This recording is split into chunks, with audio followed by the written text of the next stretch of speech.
Morning out there, everybody. Stevie Timmons here. Still in Siberia. It's still freezing in upstate New York when they say it's going to be warm today and the high's 25. you can you can only imagine what it feels like. If that's warm, I'd hate to see cold. Anyways, I want to read a couple verses from Matthew chapter 8. And I just want to talk about Jesus. Don't want to talk about theology. I want to talk about Jesus, who he was and what he did and some of the things he spoke. Matthew chapter 8. When he came down from the mountain, there great multitudes followed him. I love that. He always drew a crowd. Whether they loved him, hated him, or were curious, he always drew a crowd. And I shared one time with my pastor, I said, I don't know why the churches aren't full. All I know is wherever Jesus showed up, he always drew a crowd. So we might want to make sure he's in church, and maybe it'll be full. Anyways, so when he came down from the mountain, great multitudes followed him, and behold, a leper came and worshipped him, saying, "Lord, if you are willing, you can make me clean." Verse 3. Then Jesus put out his hand and he touched him. Remember, leprosy was they freaked out about leprosy. I love this though.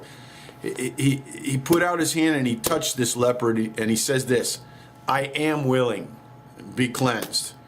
Immediately his leprosy was cleansed. How cool is that? But I love that response by Jesus. It wasn't, hey, where do you go to church? What's your denomination?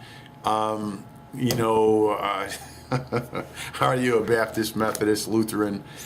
He didn't even ask him what he believed or didn't believe. I love this. He just hits it right on the mark. He says, "Yeah, I can do that. I'm willing to do that."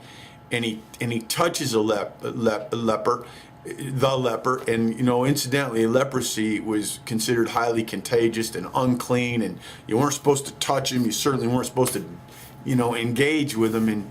And I love it. It exposes Jesus' heart. He just said, "I'm willing."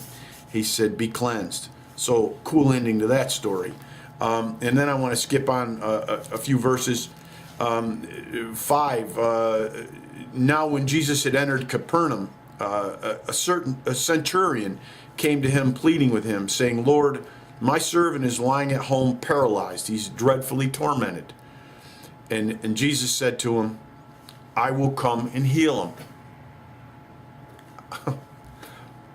Wow. One more. Verse 14, same chapter, Matthew.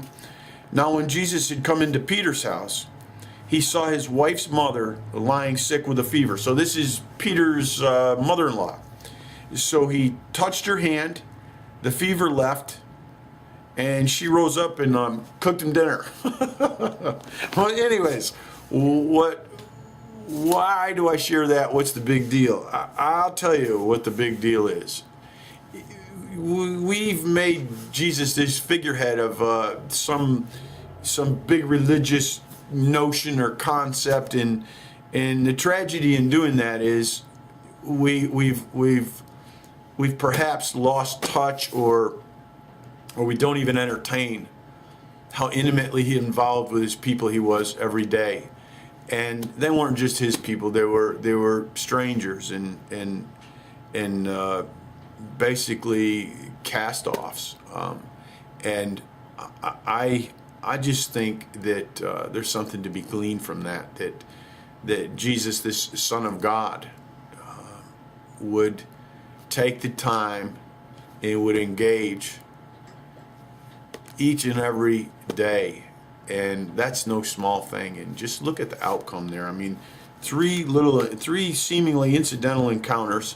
A leper, most people wouldn't stop, and they'd go to the other side of the street per se and avoid them like the plague. And this leper just said, "Look, if you're willing, you can make me whole. You can heal me." And I love that. And Jesus just said, "I am willing." He said, "Be cleansed." I think it's another illustration of the power of his love. And then the centurion, who concerned about his servant, who's paralyzed.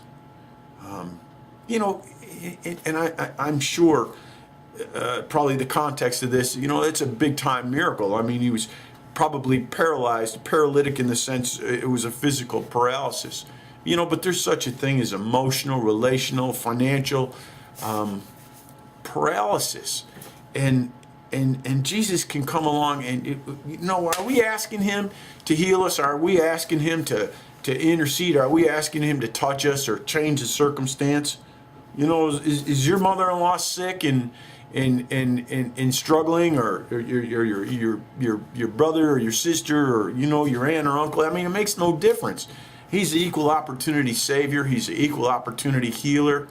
And this book is so full of illustrations where he just did that. It was who he was, and it was his heart for people. And if we're going to follow him, he's given us that kind of a heart, and frankly, he's given us that kind of power.